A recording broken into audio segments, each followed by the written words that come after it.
In project delivery, the triple constraint is a very simple concept and model that is often modified or extended to the point that its original message is completely lost. In this video, we're going to go back to first principles to understand what the model is really about and why it is still relevant today.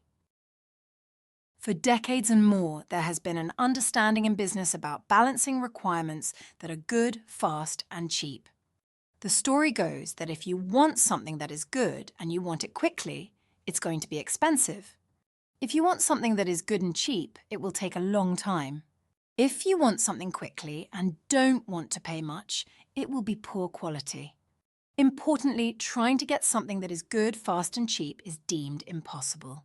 As John Ruskin said 150 years ago, the common law of business balance prohibits paying a little and getting a lot. It can't be done. In 1969, Dr. Martin Barnes framed this concept in terms of projects. He created what he called the time, cost, quality triangle. The fundamental principle of the triangle is that when setting out the requirements of a project, you must balance the potentially conflicting demands of the quality of the project's output with the money you're prepared to pay and when you want to get it. There are two things that are important about the principles this seeks to convey. Firstly, changes in each vertex affects both the other vertices. Secondly, you can flex all three vertices to find the right balance for each project or program. Before looking at the modifications and extensions of the triangle that destroy this message, either accidentally or deliberately, we should recognize that one change to the model was made by Dr. Barnes himself. He accepted the view that quality should be replaced by scope, although it was replaced by performance for a while before settling on scope. Of course, that means it's not the time-cost-quality triangle anymore, and it became more commonly known as the triple constraint, or occasionally the Barnes triangle. When it comes to problematic changes to the model, let's first consider its relabeling as the iron triangle.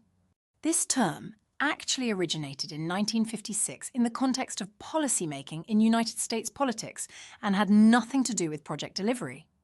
The very term iron triangle suggests rigidity and inflexibility and is the complete opposite of what Barnes was trying to convey. Fixing all three of time, cost, and scope was exactly what the original good, fast, cheap model says is impossible. Users of the term often do so in order to wrongly imply that project delivery is too inflexible, that plans are fixed, and projects will always fail through not being able to respond when the triangle needs to be rebalanced. Secondly, any simple model always attracts people who say it's too simple and needs to be expanded. Factors that are regularly suggested as missing from the triangle include things like change, risk, benefits, resources, and others. Adding one more factor results in the constraints being represented as a square. We now have a shape where some factors are not directly connected to others. Add a fifth factor, and we get a pentagon that exacerbates the problem of the relationships between them even more. Continued addition can lead to the completely ineffective idea of one triangle superimposed on another. None of these geometric shapes retain the principle that changes to one vertex directly impacts all the others. The triangle is unique in this respect. Time, cost, and scope are like the primary colors of a project or program. You can add more colors, but each new color is only a mix of the original three. It may initially seem that simply balancing time, scope, and cost is too simplistic when looking at modern-day projects and programs. Other functions need to be taken into account. The question is whether these functions can be added to the triangle without undermining the two principles I mentioned earlier. The answer is yes, they can. For example, let's look at change and benefits. It is true that in Martin Barnes's time, projects were mainly about delivering outputs such as a building, a bridge, or a software application. Nowadays, we are much more aware of the benefits that a project or program should deliver, as per the business case, and the change that will be needed to derive those benefits from the outputs. Change and benefits are very much part of the scope of the work. Now let's consider functions such as risk and quality. These are inherent within all three vertices of the triple constraint. Risks can affect time, cost, and scope. Quality, as in being fit for purpose, is a combination of time, cost, and scope.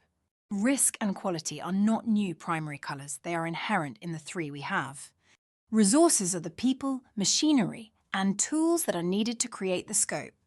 They incur cost and use time, and so can be balanced through cost and time. The point here is that all factors that need to be taken into account in order to balance the project or programme can be included on the triangle while maintaining the simplicity and effectiveness of the triangle. The model doesn't need to be made more complicated, just better understood. As George Box famously said, all models are wrong, but some are useful.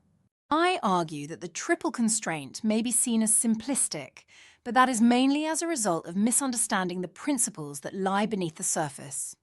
As soon as you mess about with its simplicity, you lose its ability to convey an important message about balancing a project or program requirements.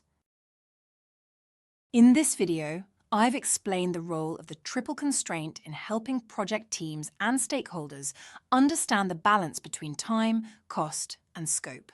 I hope I've convinced you that it is good to keep it simple and not be tempted by terminology and extensions that destroy the fundamental simplicity of the model. To view more videos like this, visit the Praxis Framework website, subscribe to our YouTube channel or follow our LinkedIn page.